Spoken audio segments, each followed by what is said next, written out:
ঠাকুরগাঁও সদর উপজেলার পাইকপাড়া কৃষ্ণপুরের ৫.৫ কিলোমিটার সড়কের নির্মাণ কাজে ব্যাপক অনিয়ম ও দুর্নীতির অভিযোগ উঠেছে ঠিকাদারি প্রতিষ্ঠানের বিরুদ্ধে। মূল ঠিকাদারের হাতবদল হয়ে কাজটি কিনে নেন রাজনৈতিক দলের দুই নেতা। তাদের যৌথ দুর্নীতির ফলে ভোগান্তির শিকার সাধারণ মানুষ।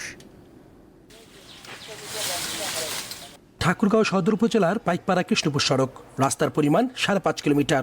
এলজিডির এই রাস্তা নির্মাণে ৫,৬৪,০০,০০০ টাকা থেকে ১২% লেজ দিয়ে কাজটি পায় ঠিকাদারি প্রতিষ্ঠান বাবর ট্রেডার্স। তবে মূল ঠিকাদারের হাত বদল হয়ে আরও ৮% কমিয়ে কাজটি কিনে নেন আওয়ামী লীগ নেতা সুবহান বিডিআর ও বিএনপি নেতা জাহাঙ্গীর আলম।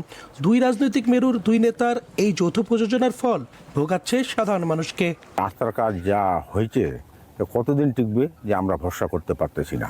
নম্বর ইটাগুলো দিচ্ছে, আবিসগুলো দিচ্ছে, মাটিগুলো দিচ্ছে। এটা অবশ্যই তদন্ত করা হোক, আর যারা এই দুর্নীতির সাথে জড়িত তাদেরও শাস্তি হোক। এলজিডির এই নতুন রাস্তা তৈরির সময় ঠাকুরগাঁও সুগার মিলের প্রায় ২০০ মিটার পাকা রাস্তা ভেঙে ফেলে এই দুই ঠিকাদার এবং সেখানকার ইট বালু ও কার্পেটিং তুলে ব্যবহার করে নিজেদের রাস্তা তৈরির কাজে।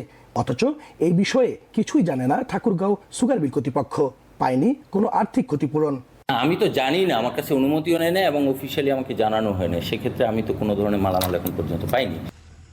অনিয়মের এখানে শেষ নয়। নতুন রাস্তার কাজে বালুর বদলে ব্যবহার করা হয়েছে কাদামাটি।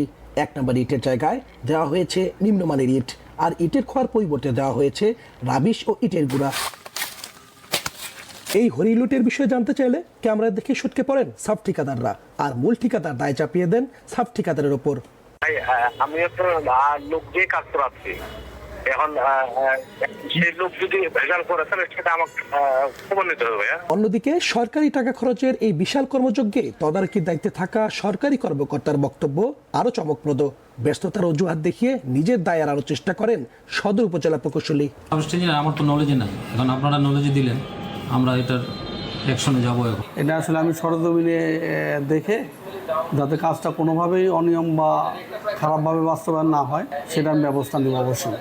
ঠিকাদারি প্রতিষ্ঠান ও সংশ্লিষ্ট সরকারি কর্মকর্তা কোন যেন একই সুতে কথা। এত বড় অনিয়ম চোখে পড়ছে না কারোই। এই মেগা অনিয়মের বিরুদ্ধে সুষ্ঠু তদন্ত করে জড়িতদের কঠোর শাস্তি দেওয়ার দাবি জানিয়েছে ঠাকুরগাঁও সচেতন মহল। ঠাকুরগাঁও থেকে মঈনুদ্দিন তালুকদার, হিমেল, দীপ্ত সংবাদ।